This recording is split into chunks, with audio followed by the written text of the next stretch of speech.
And once and for all जो बात ये बार बार होती है कि पाकिस्तान इंडिया को एक ही ग्रुप में रख दिया जाता है, आप जब कहीं भी किसी भी लेवल पे नहीं खेलते तो इवेंचुअली ये डिसीजन भी हो जाना चाहिए, बिकॉज ब्रॉडकास्टर्स की प्रॉफिट की वजह से जो मेजर प्रॉफिट जो कि हमने अभी पिछले जो यूएस में भी T20 खेला गया उसमें बाकी सारे मैचेस एक तरफ एंड पाकिस्तान इंडिया के जो रेवेन्यू रिटर्न्स थे उसका एक बिल्कुल एक तरफ जो है वो अमाउंट था, तो उस इंटरेस्ट की वजह से पाकिस्तान इंडिया के मैचेस आईसीसी के इवेंट में होते हैं। बट इवेंचुअली अगर इस तरह का एक रद्द अमल सामने आएगा तो फिर ठीक है, अलग अलग ग्रुप्स में रखें, अलग अलग खेलें, कोई मसला नहीं है। पाकिस्तान एक अलग ग्रुप में खेले, इंडिया एक अलग ग्रुप में खेले, पास्ट में भी ये हुआ है आईसीसी के इवेंट्स में। अब क्यों इतना कमर्शलाइजेशन की वजह से इस चीज को पुश किया जाए? इकबाल साहब देखिए, पाकिस्तान और इंडिया के मैच की जो मार्केट वैल्यू है पूरी दुनिया में, जिस तरह आपने खुद कहा कि T20 वर्ल्ड कप में सबसे ज्यादा रेवेन्यू न्यूयॉर्क में पाकिस्तान इंडिया के मैच से आया, तो अब पाकिस्तान इंडिया की एक तो बहुत कम खेलते हैं और अगर खेलते हैं तो फिर आईसीसी इवेंट्स में खेलते हैं, तो उसको कैश कराने के लिए जो टूर्नामेंट के ब्रॉडकास्टर्स हैं उन्होंने ये शर्त रखी है। और जब उन्होंने जो है उनको ब्रॉडकास्टिंग के राइट्स बेचे थे आईसीसी ने, तो उस वक्त बिल्कुल ये जब जिस वक्त राइट्स राजा साहब ये दिए जा रहे होते हैं उस वक्त होता है। जैसे अगर मैं एशिया कप की भी बात करूं तो एशिया कप में भी यही पिछली दफा जो राइट्स बिके थे वो इसी शर्त पे बिके, कम से कम 2 पाकिस्तान इंडिया के मैचेस आपको मिलेंगे और अगर नॉकआउट में फाइनल में कहीं आमना सामना हो गया तो तीसरा भी मिल जाएगा। सो पिछली दफा भी एशिया कप के लिए जब एशिया कप को सेल आउट किया गया था तो ब्रॉडकास्टर को आप ये कमिट करते हैं कि ये मैचेस होंगे। But over the period of time मेरा ख्याल से जिस तरह जब पाकिस्तान इंडिया सामने आता है और दोनों तरफ से जिस तरह की बहस मुबाहिसे होते हैं, फैंस आपस में भिड़ जाते हैं, मीडिया आपस में भिड़ जाता है, एक दूसरे को जो है वो कोई टीज करता है, कोई, इससे अच्छा ये है कि ठीक है जी आप अपना खेलें हम अपना खेलें, फिर हम ऐसी यही सेटलमेंट हो सकती है। इसके अलावा मुझे नहीं समझ आता कि क्या सेटलमेंट हो। ये जो आप बात कर रही है बिल्कुल दुरुस्त है। बेग साहब ने जो बात की है ना, मैं ये कोई इस तरह का लेटर लिखने के लिए नहीं कह रहा कि मेरे प्यारे CEO ICC उम्मीद है आप खैरियत से होंगे, हम भी खैरियत से। नो, उसमें लीगल लैंग्वेज होगी और उसके साथ आप रेफरेंस दें लीगल और अखलाकी ग्राउंड्स पर। उसमें यह बात भी की जाए कि इंडिया जो है वो ग्लोबल क्रिकेट के लिए खतरा है। क्रिकेट जो है वो सिर्फ इंडिया एक मुल्क है, एक मेंबर है आईसीसी का। अब ये उनको समझाया जाए कि आप ये जो सिर्फ इंडिया कैसे खतरा है, वो तो कहते हैं कि उनकी वजह से क्रिकेट होती है। ये फिर देखें ना, बहुत से लोग ये तो एक मेंटेलिटी है ना सब कॉन्टिनेंट की कि जिसके पास पैसा है ये अख्तियार है, वो समझता है मैं अक्ल कुल हूँ, सब लोग मेरी खुशामद कर रहे हैं, मेरे वजूद से ये सब कुछ चीज़ें कायम है। ये एक फॉल्स क्लेम होते हैं, ये शाख नाजुक पर चीज़ें होती हैं। अब आप खुद ही कह रही हैं और ये बात दुरुस्त भी है कि, और हाफिज़ साहब आप भी जानते हैं कि इंडिया और पाकिस्तान के मैचेस अभी भी रेवेन्यू जनरेट करते हैं। अच्छा, अब जब इंग्लैंड की और इंडिया की सीरीज होगी, द मोमेंट वन साइडेडनेस आई तो फिर आप देखेंगे कि व्यूवरशिप जाती कहाँ पर है।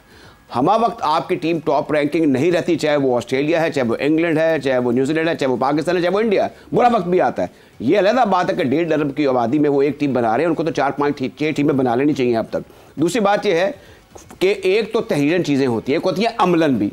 पहले आप एक लीगल लैंग्वेज में उनको लिखें और रेफरेंस दें उनको कि ये पॉलिटिकल ग्राउंड है, ये इनका झूठ है जिसकी बुनियाद पर ये क्रिकेट के औका पानी बंद करना चाहते हैं पाकिस्तान का, पाकिस्तान के क्रिकेट को नुकसान पहुंचाना चाहते हैं, ये ग्लोबल क्रिकेट के लिए खतरा है।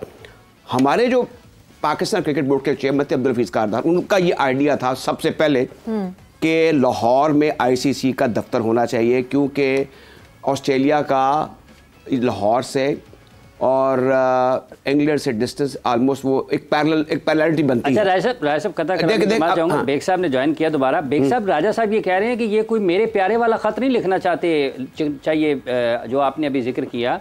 इन्होंने ये कहा है, ये कहते हैं कि वो तो उनको एड्रेस करना चाहिए, मुखातिब करना चाहिए आईसीसी के सरबराह को कि ये मुतनाज़ा हो गए हैं और कोई इखलाकी बुनियादों पर और कानूनी बुनियादों पर उनको सामने रखना चाहिए कि आप क्रिकेट के लिए खतरा हैं।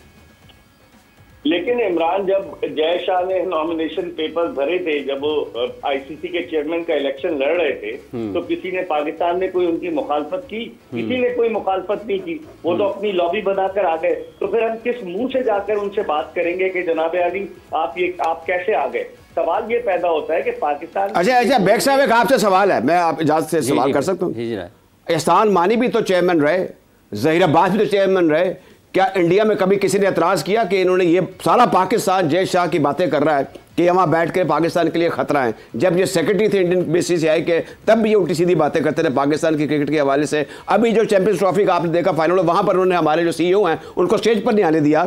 तो ये सारी चीज़ें जो हैं, बेग साहब इस पर रोशनी डालिए कि ये क्यों हो रही हैं और ये कौन कर रहा है? ये इंडिया कर रहा है, उनकी मैनेजमेंट कर रही है, उनके चेयरमैन कर रहे हैं और बीसीसीआई कर रहा है। देखिए, अब जो वक्त बदलता जा रहा है, जब एहसान मानी थे उस वक्त इतने महंगे राइट्स नहीं बिके थे। ये जो आईसीसी जो राइट्स बेचता है 5 साल के या 3 साल के, अब राइट्स चूंकि महंगे बिके हैं और फिर जय शाह का बहुत ज्यादा इन्वॉल्वमेंट हो गया आईसीसी में। आप अगर आईसीसी के दफ्तर जाएं दुबई में तो आपको सारे इंडियन निजात लोग नजर आएंगे, एक आध ही आपको गोरा नजर आएगा। तो डोमिनेंस तो है ना आईसीसी की। मुझे खुद वसीम खान से जब मेरी बात हो रही थी तो मैंने उनसे पूछा कि क्या आप सरवाइव करेंगे, आप जीएम क्रिकेट हैं। उन्होंने कहा कि हालात बहुत मुश्किल नजर आते हैं। वो ऑफ द रिकॉर्ड बात कर रहे थे। तो इसका मतलब ये, लेकिन अब तो रिकॉर्ड पे आ गई है बेग साहब, अब तो रिकॉर्ड पे आ गई है। तो डोमिनेंस तो है इमरान से। लेकिन उन्होंने मुझे बताया और मुझे तो लग रहा था कि शायद वो यहाँ पाकिस्तान क्रिकेट बोर्ड में सीईओ बन के आ जाए, लेकिन सुमैर अहमद सैयद साहब को ले आए प्राइम मिनिस्टर सेक्रेटेरिएट से। मैं तो समझ रहा था कि शायद वहाब रियाज ना सीईओ बन जाए, लेकिन शुक्र है वो नहीं बने, वरना वो हर मर्ज की दवा पाकिस्तान क्रिकेट बोर्ड की उन्हीं के पास है। कभी वो मेंटोर के बन जाते हैं। अब आप बताएं ना, डोमेस्टिक टूर्नामेंट की जो इस्लाहात हो रही हैं उस कमेटी में भी वहाब रियाज शामिल है, बिलाल अफजल साहब शामिल है। उन्होंने कितनी क्रिकेट खेली है, सिर्फ देखी है ना तमाशाई की ऐसे से। आकिब जावेद का समझ में आता है, ख्वाजा नदीम का इसलिए समझ में आता है कि एक रीजन के वो प्रेसिडेंट है। लेकिन ये क्या हो रहा है, वहाब रियाज भी उस कमेटी में। तो इसका मतलब है आपने अदम एतमाद किया है खुर्रम खान नियाजी पर कि जो पाकिस्तान क्रिकेट बोर्ड के डायरेक्टर डोमेस्टिक है। आपने अदम एतमाद किया है जुनैद जिया पर कि जो पाकिस्तान क्रिकेट बोर्ड के जीएम डोमेस्टिक है। तो समझ में नहीं आ रहा खिचड़ी क्या पक रही है इमरान। सो मसला तो फिर यही है ना, ये जो हम इकबाल साहब या राजा साहब जो हम क्लेम करते हैं, हम अभी बाहर वालों को तो हैंडल करें मगर उससे पहले हमें अपना हाउस एंड ऑर्डर करना बहुत ज़रूरी है। बिकॉज हम अपना हाउस एंड ऑर्डर नहीं करेंगे, क्योंकि जैसे आपने सेरेमनी की बात की, मेरा अभी तक वहाँ रिजर्वेशन है कि कैसे एक प्रोग्राम शो डायरेक्टर को ये नहीं पता था कि क्या रन डाउन होगा उस दिन फाइनल का। He should have known that, और कैसे वो अपना फुट डाउन नहीं करेंगे। बट यस, कॉन्वर्जेशन को आगे बढ़ाते हैं। लाला ने हमें ज्वाइन इन किया, शाहिद आफरीदी ने हमें ज्वाइन इन किया। लाला, अस्सलाम वालेकुम and welcome to the show. जी अस्सलाम वालेकुम। वालेकुम सलाम सारे दोस्तों को। सो यस लाला, अभी आपके आने से पहले डिस्कशन यही हो रही थी। ऑब्वियसली हालात जो हैं, जिस तरह आपने भी देखा है कि हालात चेंज हो रहे हैं, पाकिस्तान और इंडिया की बात करें, उसका इम्पैक्ट सबसे पहले क्रिकेट पे आता है, चाहे कोई भी और इवेंट हो रहा हो। अभी रिसेंटली एक कबड्डी का इवेंट खत्म हुआ जिसमें इंडिया की टीम मौजूद थी पाकिस्तान में, बट बड़ी खामोशी से वो आई, आके दे कम्पीटेड। जितनी भी खामोशी रख सकते थे, खैर ज़्यादा खामोशी तो नहीं रख सकते थे, बट यस, क्रिकेट पर सबसे पहले बात होती है। अब यहाँ तक बात हो रही है कि आईसीसी में भी पाकिस्तान और इंडिया के मैचेस नहीं होने चाहिए, which is claimed by the Indian media and by the cricketing affairs of India. आपका क्या ख्याल है इसके बारे में? सवेरे इंडियन मीडिया तो मेरे ख्याल में मीडिया कम है, जो जिम्मेदारियां, जो अवेयरनेस या कि उनकी तो मीडिया के अंदर ही बॉलीवुड है।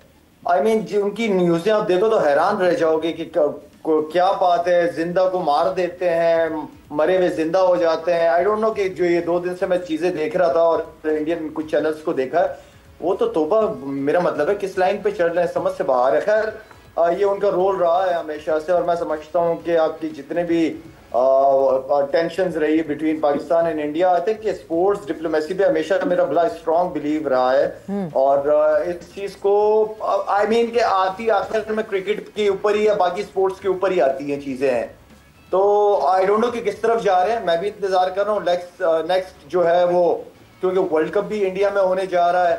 आई डोंट नो कि हम किस तरफ जा रहे हैं या वो किस तरफ जाना चाह रहे हैं।